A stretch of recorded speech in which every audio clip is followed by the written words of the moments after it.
Hey everybody, Pastor Dan here with another live stream related update. A couple weeks ago in the church newsletter, we announced that our live stream, the live stream of our worship service on Facebook and YouTube, is going away at the end of December. There is a link, should be somewhere over here on the screen, you can click on if you missed that video and want to watch it. We also shared a link to a page on our church website where we explain all about the reasons why the live stream is going away and what we are replacing the live stream with. I realize not everyone got a chance to read through that yet though, and it is admittedly a lot to read through. So we want to make a couple more videos. In this one, I want to answer some of the questions. A lot of folks have been asking why. Why is our live stream going away? In a nutshell, there's really three main reasons that church leadership has decided to bring an end to the live stream. The first is the diminished quality of the live stream. If you have tuned in to the church live stream on a Sunday morning, really any time in the last year, you've noticed that the quality has been getting worse and worse. It's largely because the internet service locally has been getting slower and slower over that time. It also doesn't help that you've got hundreds of churches all live streaming their worship service at that same time, which is just making everything slower. But also part of the reason that the quality isn't where we would really like it to be has to do with our equipment. We have slightly older, more dated equipment at church, and a lot of equipment that was honestly never designed for live streaming a worship service. For example, our soundboard at church. It's a perfectly good soundboard. I think it's about 15 years old or so. Honestly, works great. And for amplifying the sound, for a congregation gathered in person on a Sunday morning, the soundboard we have is perfect. There's no changes needed to it. But it is not a soundboard that is designed to capture all the sound that happens in a sanctuary in order to be live broadcasted on the internet.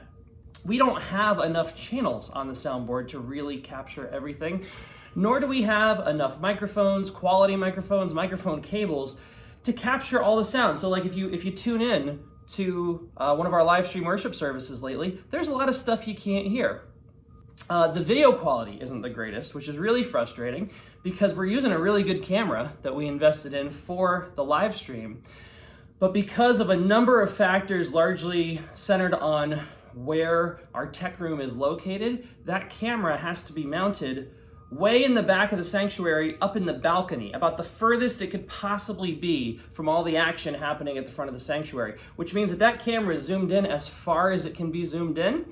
And so you get all that pixelation, grainy video, which again, the internet issue only makes worse. We could fix this issue by investing a lot of money, a lot of time, and a lot of energy into new equipment, new soundboard, new microphones, moving the camera. It would be thousands of dollars and many, many hours to make all of that happen. But church leadership does not feel that it's worth that investment, and that's for the second reason that the live stream is going away, and that's the reduced usage of the live stream. When we first started live streaming our services back in the midst of the pandemic, we averaged 60 to 80 views on the live stream every week. Most of those were watching live, so they were worshiping with us on a Sunday morning from home. And the average length of a view at that time was 30 minutes, which means that the average person who was watching the live stream was watching that stream for 30 minutes straight. Also means that those of you who tune in just to see the sermon, we see you.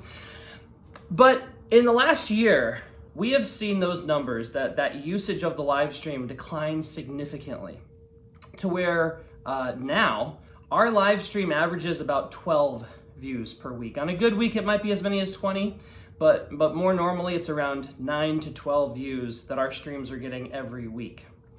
Most of those streams are not live, which means that usually on a Sunday morning, there's maybe only one or two people that are actually watching live while we're doing the worship service. And the average length of a view has gone down from 30 minutes on average to 6 minutes on average. A third major reason that we are getting rid of the live stream, and just to recap, diminished quality, not a lot of people are watching. The third big reason has to do with the volunteer situation, the manpower behind it.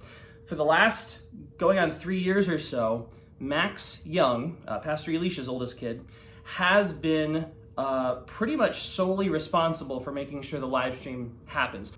That is highly technical work.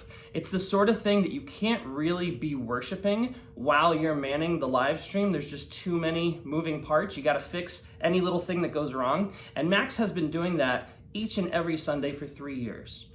And Max recently informed us that they are no longer going to be able to commit to doing the live stream every single week. And honestly, I don't blame them. And lately it's been nice to actually see them get to come in the worship service and enjoy worshiping with the rest of us.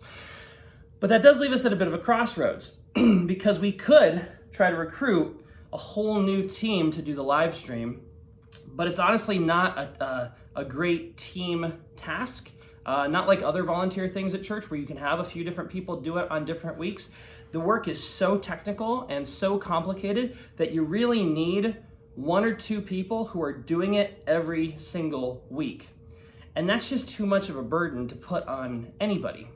Especially at a time where our church is growing, we have a lot of needs for volunteers, and our volunteer base is pretty taxed. To expect 1 or 2 people to give up sitting in church and actually worshiping indefinitely, it's just too much to ask for. So those are the 3 big reasons that our live stream is going away.